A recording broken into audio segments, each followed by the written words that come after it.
Global warming வந்து இந்த உலகத்துக்கு ரொம்ப மோசமான ஒரு விஷயம். இந்த உலகத்துக்கு ரொம்ப கெட்டது நடக்கும். பட் இதனால சில நாடுகளுக்கு மட்டும் நல்லது நடக்குது. எப்படிங்க நீங்க யோசிக்கலாம். இப்போ நம்ம குளோப் எடுத்துட்டோம்னா குளோப்ல டாப் பார்ட்ல இருக்கிறது நார்த் போல்னு சொல்லுவாங்க. அது பார்த்தீங்கன்னா ரொம்ப ஒரு ஐஸ் நிறைஞ்ச பகுதி, அதாவது ஆர்டிக் ஓஷன். இந்த ஆர்டிக் ஓஷன் பார்த்தீங்கன்னா வந்து மோஸ்ட்லி கவர்டு வித் ஐஸ். அது மட்டும் இல்லாம இந்த ஆர்டிக் ஓஷனை வந்து நிறைய கண்ட்ரிஸ் வந்து இப்போ கிளைம் பண்ண ஆரம்பிச்சிருக்காங்க. முக்கியமா பார்த்தீங்கன்னா ரஷ்யா, அப்புறம் அலாஸ்காவோட பார்ட் இருக்கனால யுஎஸ்ஏ, அதுக்கப்புறம் டென்மார்க், அதுக்கப்புறம் ஐஸ்லாந்து, அப்புறம் சைனா, அப்புறம் நார்வே. இந்த மாதிரி கண்ட்ரிஸ்லாம் வந்து அந்த பார்ட் வேணுங்கிறது ரொம்ப ஒரு குறிக்கோளா இருக்காங்க. இது எதனால அந்த ஒரு யாருமே இல்லாத இடம், ஒரு ஃப்ரோசனான பகுதிக்கு வந்து ஏன் எல்லாம் சண்டை போறாங்கன்னு நம்ம யோசிக்கலாம். அதுக்கு முக்கியமான ஒரு காரணம் ஆயில். ஸோ இந்த க்ரூட் ஆயிலோட ரிசர்வ் வந்து அங்கே கண்டுபிடிச்சிருக்காங்க. இப்போ உலகத்திலே வந்து ரொம்ப அதிகமான க்ரூட் ஆயில் ரிசர்வ் வச்சிருக்க நாடு பார்த்தீங்கன்னா வெனிசுவேலா, சவுத் அமெரிக்காவில் இருக்க ஒரு நாடு. கிட்டத்தட்ட 303 பில்லியன் பேரல்ஸ் ஆஃப் ஆயில் இருந்துட்டு இருக்கு. பட் இந்த ஆர்டிக் ஓஷன்ல இருக்க அன்டாப்டு, எடுக்கவே, அதாவது இது வரைக்கும் தொடவே தொடாத ஒரு ஆயில் எந்த அளவுக்கு பார்த்தீங்கன்னா கிட்டத்தட்ட 400 பில்லியன் பேரல்ஸ் இருக்குங்க. வெனிசுலாவோட அது அதிகமான ஆயில் ரிசர்வ் இருக்கு.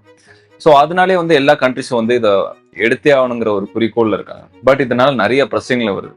அங்க இருக்க மேரிடைம் லைஃப் டைம் ஆகட்டும், அதே மாதிரி அந்த இடத்துல இருக்க நிறைய அந்த பொல்யூஷன் வரும், அப்புறம் ஆயில் ஸ்பில்லேஜ், அது மட்டும் இல்லாம அங்க இருக்க இந்த ஃபிஷரிஸ், இந்த மாதிரி நிறைய பிரச்சனைகள் இருக்கு. லோக்கல்ஸ்க்கும் அங்க நிறைய பிரச்சனை இருக்கு. வேர்ல்டு கன்சர்வேட்டிவ் இல்ல வேர்ல்டோட அந்த ஒரு ஆர்டர் லா பாத்தீங்கன்னா வந்து எந்த ஒரு கண்ட்ரியும் 200 நாட்டிக்கல் மைல்ஸ்ல வந்து ஷீ ஷோர்ல இருந்து அவங்க கண்ட்ரோல் வச்சுக்கலாம். பட் இந்த ஆர்டிக் ஓஷன்ங்கிறது அதோட டீப்பா இருக்கு. அதனால கண்ட்ரிஸ்லாம் வந்து அவங்களோட பங்கை வந்து இன்னும் அதிகப்படுத்த பாக்குறாங்க. முக்கியமா பாத்தீங்கன்னா ரஷ்யா தான் அதுல வந்து ரொம்ப பெரிய வரையான பங்கு. ஏன்னா அந்த என்டையர் ஆர்டிக் ஓஷன் பார்டர் கிட்டத்தட்ட 50% வந்து ரஷ்யாவில் தான் ஷேர் பண்றாங்க. அதே மாதிரி 1.4 மில்லியன் பீப்புள், அந்த என்டையர் பாப்புலேஷன் பாத்தீங்கன்னா அந்த ரீஜன் அதிகமா வந்து ரஷ்யால தான் இருக்காங்க.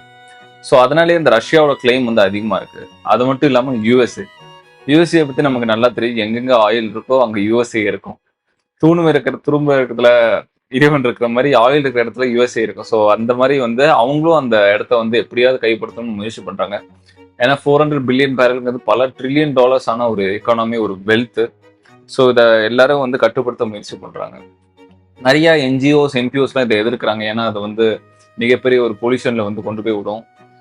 இதை வந்து ஆயிலுக்கு மட்டும் பயன்படுத்தாம மேரிடைம் ரூட், ஏன்னா நார்த் போல் பார்த்தீங்கன்னா வந்து இப்போ நிறைய இப்போ மெல்ட் ஆகிட்டு இருக்கிறது நம்ம கவனிக்கலாம்.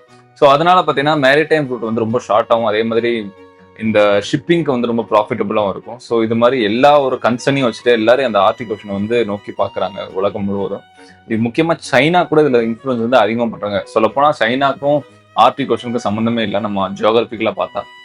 ஸோ இது பார்த்தீங்கன்னா வந்து உலகத்திலேயே ரொம்ப ஒரு முக்கியமான ஒரு ஜியோ பொலிட்டிக்கல் டென்ஷன். பட் இது வெளியில யாருக்குமே தெரிய மாட்டேங்குது. ஸோ அதனால தான் கைஸ் இந்த வீடியோ பற்றி போடணும்னு சொன்னேன். ஸோ உங்களுக்கு வேற ஏதாவது ஐடியாஸ் இருந்தால் கமெண்ட் செக்ஷனில் சொல்லுங்க, நான் அதை பற்றியும் வீடியோஸ் போடுறேன்.